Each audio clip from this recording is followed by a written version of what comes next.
हर बार जब उसकी night shift शुरू होती, वह सबसे पहले डायनासोर के कंकाल की एक पसली निकालता, उसे एक रिमोट कंट्रोल कार से बांध देता, फिर सही समय का अंदाजा लगाकर कार चालू कर देता। जैसे ही रात में संग्रहालय की सारी प्रदर्शित चीजें जीवित हो जाती, डायनासोर का कंकाल उस हिलती हुई पसली के पीछे पागलों की तरह दौड़ने लगता। इसके बाद ड्रेवन रिमोट का बटन रबर बैंड से दबाकर लॉक कर देता और इस तरह डायनासोर पूरी रात अपने आप चलता रहता। फिर वह गुफावासी इंसानों वाले सेक्शन में पहुंचा। उसे अच्छी तरह पता था, अगर इन्हें अकेला छोड़ दिया तो ये फिर से लकड़ियां रगड़कर आग जलाने लगेंगे और पूरा म्यूजियम सिर पर उठा लेंगे। इसलिए उसने बिना कुछ कहे उन्हें एक लाइटर पकड़ा दिया। अब उन्हें आग जलाने के लिए मेहनत करने की जरूरत ही नहीं थी। इसके बाद उसकी बारी थी उस ईस्टर आइलैंड वाले विशाल पत्थर के सिर की, जो बिना रुके लगातार बोलता ही रहता था। लेकिन ड्रेवन भी पूरी तैयारी करके आया था। उसने जेब से च्युइंग गम का बड़ा सा गोला निकाला और सीधे उसके मुंह में ठूंस दिया। आखिरकार कुछ देर के लिए वहां शांति छा गई। आगे बढ़ते हुए वह मिनिएचर प्रदर्शनी तक पहुंचा। जैसे ही माया योद्धाओं ने उस पर जहरीले तीर चलाए, ड्रेवन ने फुर्ती से अपनी छोटी सी ढाल निकाली और सभी तीर आसानी से रोक दिए।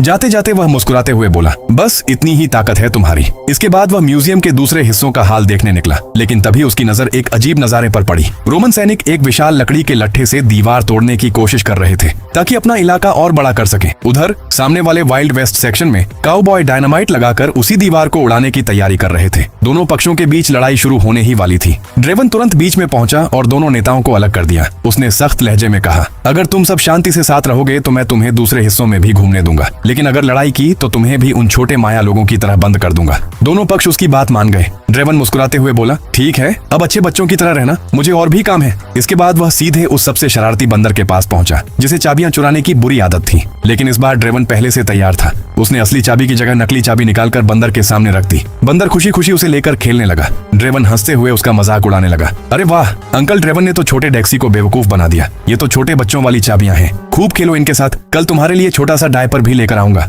फिर तुम्हें खुद पहनाऊंगा और गुदगुदी भी करूंगा, क्योंकि तुम तो बिल्कुल छोटे से बेबी बंदर हो और पूरी रात रोते रहोगे कि अंकल ड्रेवन ने तुम्हें फिर बेवकूफ बना दिया।